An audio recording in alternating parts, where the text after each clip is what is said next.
ચાલો આજે આપણે એક એવી સફર પર નીકળીએ જે હજારો વર્ષો જૂની છે. આ ભારતીય ચિત્રકળાના કેનવાસ પરની એક મહાકાવ્ય જેવી સફર છે. એક એવી ગાથા જે પથ્થરો પર કોતરાયેલા ચિત્રોથી શરૂ થઈને આજના આધુનિક કેનવાસ સુધી વિસ્તરેલી છે. અને આપણી આ વાર્તાની શરૂઆત થાય છે અહીંથી. જરા વિચારો તો, સદીઓ પહેલાં એક અંધારી ગુફામાં ફક્ત નાના દીવાઓના ટમટમતા પ્રકાશમાં આ અદ્ભુત કલાકૃતિ બની હશે.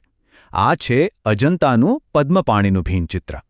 પદ્મપાણી એટલે કે જેના હાથમાં કમળ છે એવા બોધિસત્વ. આ માત્ર એક ચિત્ર નથી, પણ એ સમયની શ્રદ્ધા, સૌંદર્ય અને કલાકારોની અદ્ભુત આવડતનો જીવંત પુરાવો છે.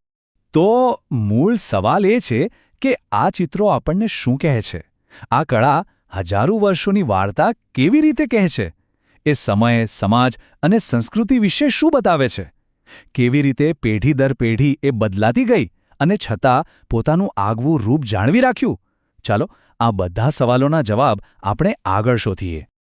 તો ચાલો સૌથી પહેલાં આપણે સમયમાં પાછા જઈએ, એકદમ શરૂઆતમાં, જ્યાં ભારતીય ચિત્રકળાના મૂળ નખાયા હતા. જરા આ સમયરેખા પર નજર તો કરો. લગભગ 9000 વર્ષ પહેલાં, ઈસવીસન પૂર્વે 7000માં ભીમબેટકાની ગુફાઓમાં પથ્થર પર દોરાયેલા પ્રાણીઓના સાદા ચિત્રો, ત્યાંથી લઈને નરસિંહગઢના ચિત્રો અને પછી અજંતા એલોરાની ગુફાઓમાં ધાર્મિક કથાઓને જીવંત કરી દેતા જટિલ ભીંતચિત્રો. આ સફર કેટલી લાંબી અને સમૃદ્ધ છે, ખરું ને? હવે ભારતીય કળાની આટલી બધી વિવિધતાને સમજવી હોય ને, તો એક શબ્દને સમજવો બહુ જ જરૂરી છે: શૈલી. શૈલી એટલે શું? શૈલી એટલે કે એક ચોક્કસ પ્રકારની ચિત્રકળાની સ્કૂલ, જેનો પોતાનો એક અલગ અંદાજ, પોતાના વિષયો અને બનાવવાની ટેકનિક હોય છે. એમ કહી શકાય કે દરેક શૈલી એક અલગ જ વાર્તા કહે છે. હવે જુઓ, આ બે શૈલીઓ વચ્ચેનો તફાવત કેટલો સ્પષ્ટ છે. ડાબી બાજુ છે પાલ કે જૈન શૈલીનું લઘુચિત્ર, મોટે ભાગે તાળપત્રો પર બનેલું, અને એમાં ધાર્મિક ભાવના દેખાય છે. જ્યારે જમણી બાજુ રાજપૂત શૈલીનું ચિત્ર છે. એના ચમકદાર રંગો અને ઝીણી ઝીણી વિગતો દરબારનો વૈભવ અને રાધાકૃષ્ણની પ્રેમકથાઓને જીવંત કરી દે છે. રંગો અને વિષયો બધું જ કેટલું અલગ છે. ટૂંકમાં કહીએ તો શરૂઆતની કળા મુખ્યત્વે ધર્મ અને રાજદરબારની આસપાસ જ ફરતી હતી. પાલ શૈલીમાં બૌદ્ધ ધર્મ કેન્દ્રમાં હતો, જૈન શૈલીમાં તીર્થંકરો અને ધાર્મિક ગ્રંથો, અને હા, જૈન શૈલીને ગુજરાત શૈલી તરીકે પણ ઓળખવામાં આવે છે. અને પછી રાજપૂત શૈલી, જેમાં રાજા મહારાજાઓ અને પૌરાણિક કથાઓ છવાયેલી હતી. અને પછી ભારતીય ઇતિહાસમાં એક નવો અધ્યાય શરૂ થાય છે: મુઘલ સામ્રાજ્ય.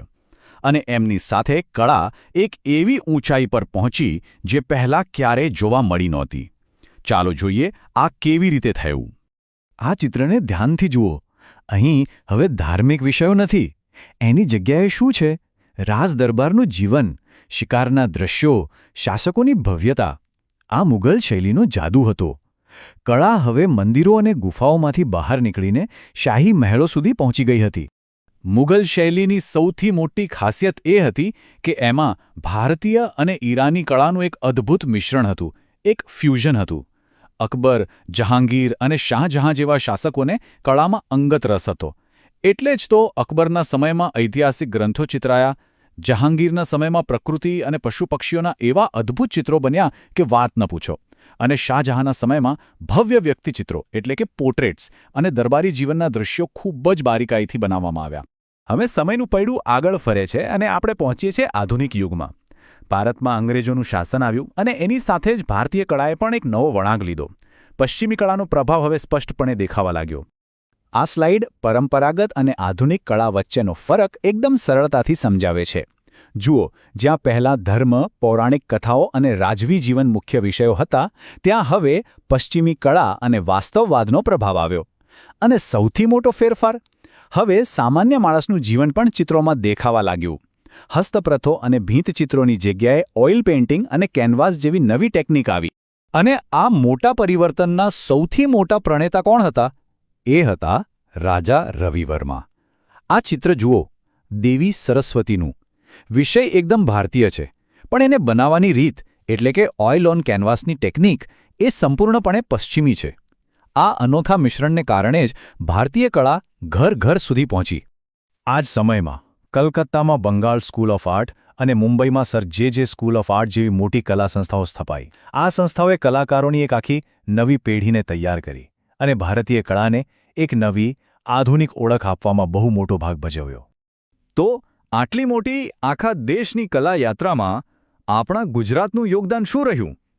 ચાલો હવે આપણી આ ચર્ચાને ગુજરાતના સમૃદ્ધ કલા વારસા પર કેન્દ્રિત કરીએ. જ્યારે પણ ગુજરાતની આધુનિક કળાની વાત આવે ને ત્યારે એક નામ જે સૌથી પહેલાં લેવું જ પડે એ છે કલાગુરુ રવિશંકર રાવળ. એમને ગુજરાતની કળાના પ્રણેતા કહેવામાં આવે છે કારણ કે એમણે ગુજરાતમાં કળાની એક નવી જ ચેતના જગાવી હતી. આ ચિત્ર જુઓ. આ માત્ર એક કલાકૃતિ નથી, આ તો ઇતિહાસનો એક જીવંત દસ્તાવેજ છે. વર્ષ હતું 1922. અમદાવાદની કોર્ટમાં મહાત્મા ગાંધી પર રાજદ્રોહનો કેસ ચાલી રહ્યો હતો. રવિશંકર રાવળે એ ઐતિહાસિક ક્ષણને પોતાના કેનવાસ પર કાયમ માટે કેદ કરી લીધી. આ બતાવે છે કે કળા માત્ર સૌંદર્ય માટે નથી, એ સામાજિક પરિવર્તનનું એક શક્તિશાળી માધ્યમ પણ બની શકે છે. અલબત્ત રવિશંકર રાવળ એકલા નહોતા. એમની સાથે સાથે પીરાજી સગારા, રસિકલાલ પરીખ, સોમાલાલ શાહ, સીડી મિસ્ત્રી અને ભાનુશાહ જેવા અનેક મહાન કલાકારોએ ગુજરાતના કલા જગતને ખૂબ સમૃદ્ધ બનાવ્યું છે. આ દરેક કલાકારે પોતાની આગવી શૈલીથી ગુજરાતની કળાને દુનિયાના નકશા પર મૂકી.